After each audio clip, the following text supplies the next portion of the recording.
Nesta aula, nós vamos examinar aspectos característicos da mesodiagênese das rochas carbonáticas.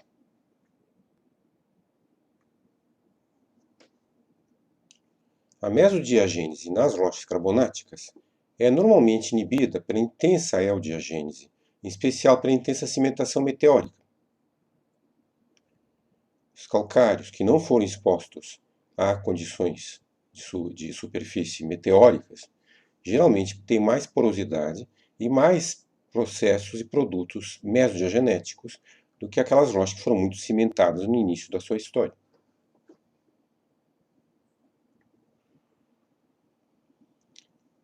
A compactação é particularmente inibida pela cimentação precoce.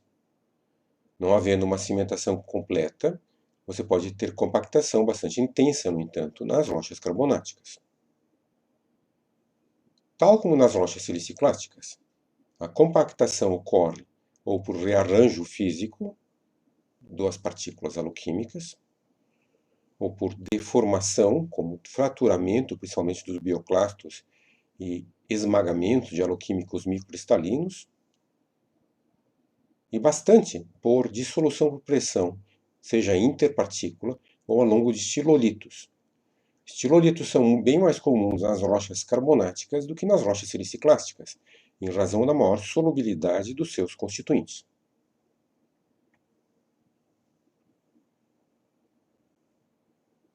Nós vemos nessa imagem o fraturamento de restos de bioclastos que estavam circundados originalmente por franjas e foram parcialmente dissolvidos. Nessa outra imagem, nós temos um mudstone calcilutito que foi fraturado bastante.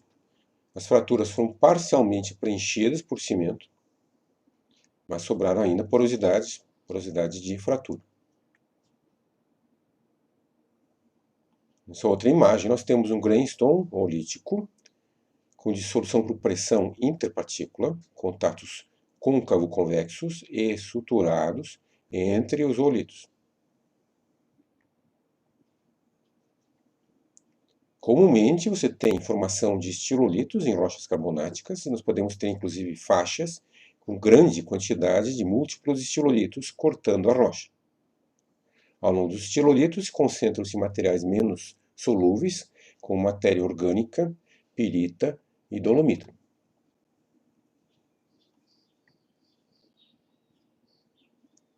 A cimentação mesodiagenética em rochas carbonáticas é normalmente na forma de um mosaico grosso, pós-compactação, ou ao longo dos veios, é claro. A certeza absoluta quanto à temperatura de precipitação da cimentação na mesodiagênese vem através de isótopos de oxigênio e de inclusões fluídas nesses materiais. Mas a relação paragenética já permite normalmente verificar se a cimentação é posterior à compactação ou não. A dissolução mesodiagenética tem a sua importância muito discutida na literatura, enquanto alguns autores argumentam que é improvável que haja grande volume de dissolução devido à neutralização das soluções solventes pela dissolução dos materiais carbonáticos. Outros argumentam que é possível haver bastante dissolução ao longo de condutos, particularmente um padrão ao longo de falhas, dando então grande porosidade para essas áreas afetadas. É possível também focalizar essas soluções solventes ao longo de estilolitos e das camadas que permaneceram com alguma porosidade e permeabilidade após a eodiagênese. Nessa foto, nós vemos cimentação por um mosaico pós-compactação, e isso é evidenciado pelos contatos entre as partículas e pelo fraturamento dos bioclastos anterior à cimentação. Nessa outra foto, nós temos uma rocha atingida, toda pela alizarina e ferrocianeto, com múltiplos estilolitos de novo, e nós vemos dissolução importante ao longo dos estilolitos. Isso evidencia, então, que a dissolução ocorreu após a compactação, obviamente. Outros processos importantes da mesodiagênese carbonática são a recristalização e neomorfismo. Nós usamos o termo recristalização, lembro vocês, apenas quando você mantém exatamente a mesma composição mineralógica. E neomorfismo é quando você tem uma composição similar. Passagem, por exemplo, da aragonita para a calcita. É comum de haver recristalização e neomorfismo na eodiagênese meteórica, como nós vimos.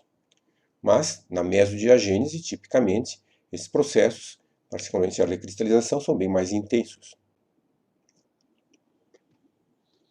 A recristalização total, na mesodiagênese, inclusive, pode gerar rochas cristalinas cuja textura ou fábrica originais não são mais reconhecíveis, chamados espatitos. Os espatitos microcristalinos são chamados microespatitos. Algumas dessas rochas têm uma excelente preservação dos seus organismos, os fósseis muito bem preservados, inclusive com tecido mole, moldes de tecido mole bem preservados. Um exemplo bastante famoso é o Archaeopteryx, um fóssil de transição entre dinossauros e aves, preservado em um microespatito, em Sollerhofen, na Bavária. A nomenclatura usada para descrever esses calcários cristalinos, assim como também os dolomitos cristalinos, é aquele das rochas cristalinas. Granulação, ou seja, o tamanho dos cristais. Se você tem o mesmo tamanho de cristais, EQ ou granulares, a perfeição dos cristais, se são idiomórficos, ipidiomórficos ou xenomórficos. Nós temos aqui uma rocha com recristalização heterogênea. Algumas áreas já estão bem recristalizadas, enquanto em outras nós temos material micrítico e intraclástico não recristalizado. A recristalização pode afetar apenas alguns bioclastos. É o caso aqui, que nós temos uma concha de bivalve, em grande parte recristalizada, apenas com fantasma da sua estrutura original mostrado ainda, e porções ainda da sua estrutura folhada original. A recristalização pode dar origem, então, a rochas completamente recristalizadas, como esse espatito, apenas com vagos fantasmas do que eram as partículas aloquímicas. A dolomitização costuma afetar bastante as rochas carbonáticas na mesodiagênese em diferentes localizações e situações, mas também pode ser produto da eodiagênese. Lembro vocês que a dolomita é um carbonato duplo com estrutura mais regular do que a da calcita. Na dolomita existem níveis só com cálcios e níveis só com magnésios, enquanto na calcita magnesiana o magnésio ocupa posições aleatórias no lugar do cálcio. Como estrutura mais regular, ela é menos solúvel e tem tipicamente hábito euédrico, romboédrico, enquanto a calcita raramente mostra cristais tão bem formados. A estabilidade da dolomita tende a aumentar com a temperatura e, obviamente, com a razão magnésio-cálcio. Ambientes mais ricos em magnésio favorecem a dolomita, inclusive em baixa temperatura. A dolomitização pode ser parcial, e quando é parcial, muitas vezes é seletiva. Alguns constituintes são preferencialmente dolomitizados, ou pode ser total, gerando rochas cristalinas, doloespatitos, ou microdoloespatitos, cuja textura original não é mais reconhecível. Nós vemos aqui dolomitização parcial e seletiva de um grãostone, um calcarenito oolítico. Nós vemos que o material intersticial aos oolitos, que parece ter sido um cimento microcristalino, foi mais substituído do que os próprios oolitos. A margem dos oolitos está substituída e é bem visível ainda por causa da micritização parcial que os oolitos sofreram antes da dolomitização. Agora nós temos uma rocha com dolomitização parcial não seletiva. Os romboedros de dolomita estão dispostos de forma aleatória nessa rocha, com partículas aloquímicas ainda vagamente reconhecíveis devido à recristalização. A lisarina está atingindo a calcita, mas não a dolomita. Nós vemos agora um dolospatito, produto de total dolomitização, substituição por dolomita com forte zonação, com inclusões e oxidação posterior.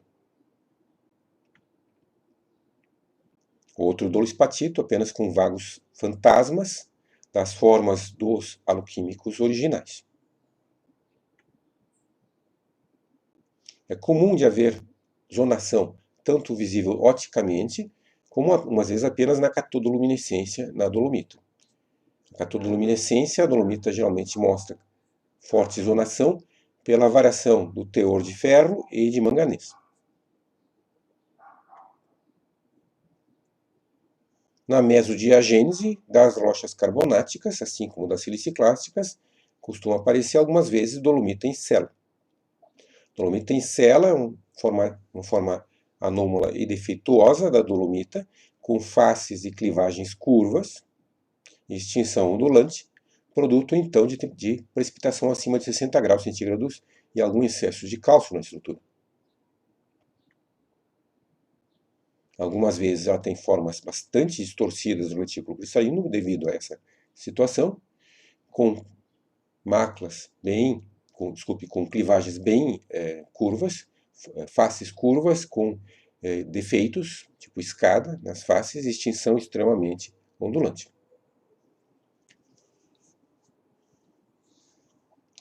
Quais são os principais processos de formação de dolomita reconhecidos no registro? Desde a eudiagênese, desde a deposição, até a mesodiagênese mais avançada, nós temos diversos processos diferentes de dolomitização. Nós podemos ter, inclusive, precipitação direta de dolomita em algumas situações anômalas, como em lagunas hipersalinas, onde a formação de sulfatos evaporíticos retira o sulfato dissolvido da água. Aparentemente, o sulfato na água do mar é responsável pela inibição de precipitação abundante de dolomita a partir da água do mar. Isso é visível nas lagunas, no Texas, na Austrália, e também no estado do Rio de Janeiro. Nós podemos ter dolomitização pelo mesmo mecanismo, basicamente, em planícies de maré áridas, chamadas de sábicas, onde nós temos esteiras de bactérias, tipis, birds eyes, com as características então típicas desse depósito de planície de maré. E nós temos também sulfatos nodulares que retiram cálcio e sulfato dos fluidos marinhos, deixando salmouras ricas em magnésio. As salmouras então vão dolomitizar os materiais característicos dos depósitos de planície de maré, muitas vezes micríticos. Isso está acontecendo atualmente no Golfo Pérsico, no Golfo Arábico, e acontece no passado em diversas unidades, como por exemplo na Bacia Potiguar. Outro processo de dolomitização proposto é o de refluxo por infiltração. Nesse mecanismo nós temos lagunas com barreiras que podem ser construções ou bancos. Essas barreiras impedem o livre refluxo das salmouras precipitadas, das salmouras concentradas por precipitação de sulfato, ricas em magnésio. Essas salmouras então se tornam mais densas, mas não conseguem refluir livremente para a água mais profunda e acabam infiltrando através dos sedimentos do fundo dessas lagunas, dolomitizando esses sedimentos. Nós temos esse tipo de dolomitização em diversos carbonatos lagunares antigos, como por exemplo no nosso grupo bambuíno proterozoico. Outro processo de dolomitização bastante distinto é o processo de mistura de águas marinhas e meteóricas. A combinação de diluição com presença de magnésio tem a característica de dissolver a calcita e de precipitar dolomita no seu lugar. As penínsulas da Flórida e de Yucatán, no México, mostram esse tipo de dolomitização, assim como também diversas sequências de bacias cratônicas paleozoicas norte-americanas. A associação com lutitos no soterramento tem também característica de poder produzir fluidos ricos em magnésio, capazes de dolomitizar os carbonatos, as rochas carbonáticas associados a esses lutitos. A água do mar tem capacidade de dolomitização limitada, aparentemente devido ao sulfato, mas em algumas situações pode produzir dolomitização através da sua convecção por exemplo, através de recifes, da margem de recifes, onde você pode ter uma convecção térmica ao longo da margem das plataformas carbonáticas, como por exemplo no Paleozoico do Canadá. Nós temos aqui mostrado de forma esquemática, então, esses mecanismos. No ambiente de supramaré, você pode ter uma recarga episódica de água do mar. A evaporação vai precipitar sulfatos e vai deixar, então, o magnésio para dolomitizar os fluidos de planície de maré. Em lagunas com evaporação intensa, você também pode precipitar sulfatos e concentrar salmoras ricas em magnésio, que vão refluir de forma forçada, infiltrando-se através dos sedimentos de fundo da laguna. Isso é muito visível quando você tem evaporação ao longo dessas salinas, com formação de evaporitos e dolomitização associada. Nós podemos ter dolomitização por mistura de fluidos meteóricos e marinhos, a chamada dolomitização Dorag, que tem capacidade, então, ao longo da zona de mistura, de dolomitizar parcialmente. Isso pode se dar em condições mais abertas ou mais confinadas, em profundidade maior. Nós podemos ter lagunas com precipitação direta de dolomita, abastecida inclusive por água meteórica. Podemos ter dolomitização por convecção ao longo da margem de plataformas carbonáticas, com recifes particularmente. E dolomitização no soterramento, através da compactação e das reações de transformação de argilas nos lutitos, e também, em alguns casos, pela transformação da calcita magnesiana em calcita não magnesiana, baixo teor de magnésio.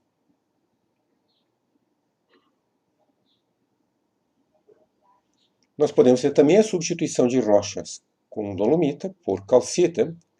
Essa calcitização, também chamada desdolomitização, dedolomitization em inglês, pode ocorrer em diversos ambientes. Isso pode ser produto de um ambiente meteórico ou de um ambiente mesodiagenético. Em condições meteóricas, muitas vezes você tem oxidação também da dolomita, além da sua calcitização. É o que nós vemos aqui. Nós temos a substituição do que parece ter sido dolomita em cela, mesodiagenética, por calcita e óxidos de ferro. E cimentação por calcita. Silicificação pode ocorrer em diversos ambientes. Nós vimos silicificação na eudiagênese. Esses processos de substituição extensa da composição original, como por exemplo a silicificação, a dolomitização e a fosfatização, são conhecidos genericamente como metasomatismo diagenético. E nós podemos ter silicificação na eudiagênese em ambientes transicionais, em planícies de maré, em sábicas, em calcários lacustres, também é bastante comum, ou também na mesodiagênese mais avançada, particularmente quando nós temos rochas siliciclásticas associadas exportando sílica para as rochas carbonáticas associadas. Comumente a silicificação de rochas carbonáticas é pseudomórfica, mantendo a textura original, e seletiva. Os aloquímicos feitos de aragonita e de calcita magnesiana são preferencialmente silicificados, assim como os cimentos microcristalinos e a matriz. Mas também nós podemos ter silicificação completa da rocha. Nesse exemplo, nós temos a silicificação seletiva de bioclastos de bivalves que foram seletivamente, então, silicificados à calcedônia, lindos agregados fibroradiados ferulíticos de calcedônia. Nesse outro exemplo, nós temos quartzo, cristais prismáticos euédricos, substituindo de forma não seletiva os constituintes nesse calcário. Essa amostra foi completamente silicificada, então. A rocha original era um greenstone calcarinito oolítico. Nós tivemos aparentemente alguma micritização superficial dos oolitos antes da sua total silicificação. A sílica também substituiu o cimento original, que pode ter sido fibroso, pelo aspecto aqui.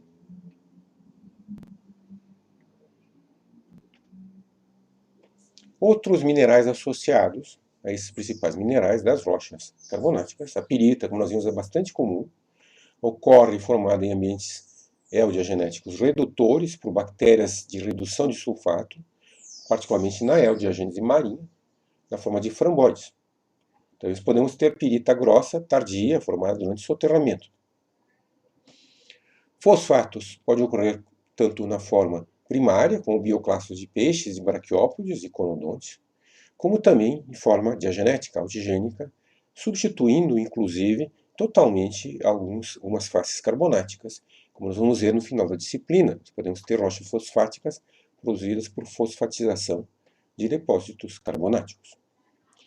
Glauconita é tipicamente gerada em ambientes de plataforma externa, substituindo pellets argilosos ou fosfáticos e bioclásticos carbonáticos, foraminíferos e outros bioclastos, e silicatos diversos. A hematita foi particularmente importante na substituição de depósitos carbonáticos durante o Paleozoico e o Proterozoico superior, gerando inclusive rochas ferríferas pseudomórficas sobre depósitos carbonáticos de água rasa, olíticos ou bioclásticos. Ela é bem menos abundante atualmente. Evaporitos, como nódulos e cristais de anidrita e gipsita, substituem materiais carbonáticos em alguns depósitos de sábica, por exemplo. Feldspatos, principalmente albita altigênica, correm de forma disseminada com pequenos cristais em calcários e dolomitos soterrados.